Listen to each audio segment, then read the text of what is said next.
Sticking with the theme of today's show, which is voter integrity and the prospect of illegals voting, we heard from Texas Attorney General Ken Paxton at the beginning of the show with his investigation. That is a story that we're going to keep our eye on. We have Frank LaRose now from Ohio, Secretary of State. Frank, down the line, good morning to you. Well, hey, good morning, Ben. And yeah, you're right. We're removing non-citizens from the voter rolls and actually referring them for prosecution because a law that's not followed is, it's not a law. It's a suggestion. And so if people break the law in Ohio, they're going to face the consequences for it. Tell me a bit more of that, because you gave an initial exposition, I think, on Monday here on the show. Tell us some more about the process of removing people. How is that going? How are you identifying them, and how are you removing them?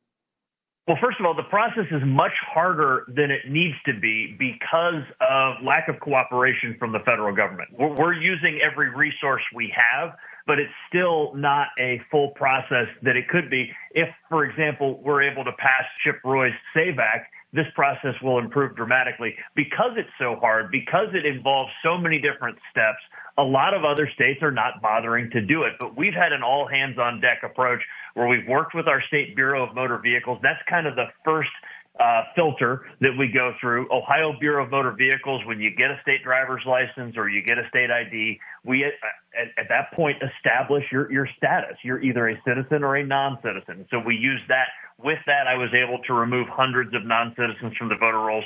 We then are left with some where we have a question. They at one point were a non-citizen. They may have naturalized since then. If they've taken the oath of citizenship and done it the right way, we don't want to pester them. And so we then go through the federal SAVE database, and they charge us a fee to use that. We have to manually enter all of these. We have to get what's called an alien registration number in order to do it. We have to notify this individual by mail that we're searching their status. But then that helped us take another few hundred off the voter rolls. And then we're still left with some that we have a question mark. And for those, I sent a round of mailings to them. I said, listen, I want to know if you're a citizen. Tell me. If you're not a citizen, please understand that you are risking being charged with a felony, which makes you subject to immediate deportation. So don't mess around with this. Don't mess around and find out, because if you are a non-citizen, you should remove your voter registration right now. And we've gotten some good response from that as well as some hand-wringing of people saying, oh, this is suppressing the vote. It's no such thing. We're simply trying to establish who's a citizen and who's not, because Ohio's Constitution requires it and federal law requires it.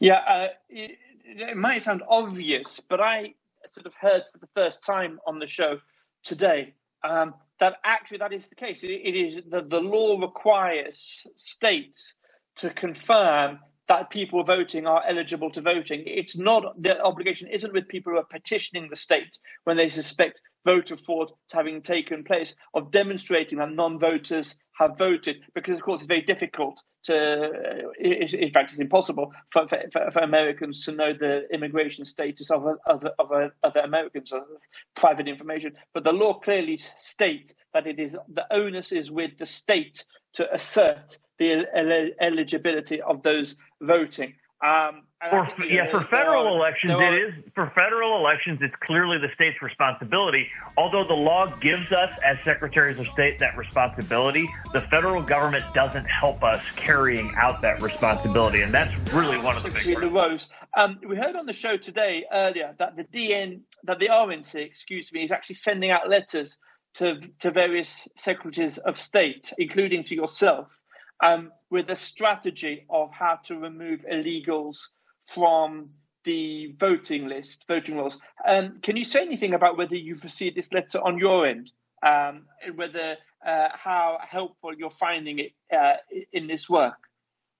Well, we've worked with the election integrity folks from the party, but also from the America First Policy Institute. The good news is a lot of those best practices are based on what Ohio is doing, and really trying to encourage other states to do this. I serve as the national chairman of the Republican Secretaries of State Committee, and so I've been working with my fellow Republican secretaries around the country to follow these best practices. And again, it's not easy. I also want to emphasize the prosecution part of this, because I saw some folks asking questions on Rumble just now about it. We are referring those that have registered or cast a ballot as non-citizens, we're referring them for prosecution. And again, if somebody who's here as a non-citizen commits a felony, that makes them subject to deportation. So this is a serious thing. There's a deterrence factor in that. I hope people see this and try and understand that this is not something they should try. I have a question for you. Listening to some quarters, informed quarters, and picking up certain signals to do with Ohio, that it might be sliding ever so slightly towards being a toss-up state. Are you hearing anything about this? Are people being too complacent, or is it all a worry over nothing? I've heard some of the same chatter. I'll tell you this. I don't think that President Trump is in danger in Ohio, but we also can't take anything for granted. As you know, I'm a member of the Armed Forces as a reservist. I've served as an Army Green Beret. And we have a saying that complacency kills. It's when you're not paying attention that bad things happen. And so we can't be complacent as a party. We need to be knocking on doors. We need to be running ads. And by the way, we've got a really important U.S. Senate race in Ohio. My friend Bernie Moreno is the guy that should beat Sherrod Brown so we can take back the Senate majority. And it's all tied in together. Trump needs to perform well in order for us to do that. And for the posse, especially those based in Ohio, what can they do? Where can they go to support you in the work you're doing, especially when it comes to the cleaning of the voter rolls? Yeah, so my political website is franklarose.com. The official website is voteohio.gov, and I'm on all the different social media platforms, just at Frank LaRose. Please help spread the word so that your home state, if you're not an Ohioan, follows our good example of what we're doing in Ohio. Secretary LaRose, thanks once again for joining us on the War Room today. I'm very impressed to hear that actually, as chairman of the Republican Secretaries of State, you're leading the way in cleaning up voter rolls. There's still 3 months left, and voter integrity is not an issue that's going away. In fact, it's an issue that a lot of people are becoming more and more concerned about, including President Trump himself. Secretary, thank you once again. We'll catch up again with you soon on the show. God bless. Thanks, Ben. God bless.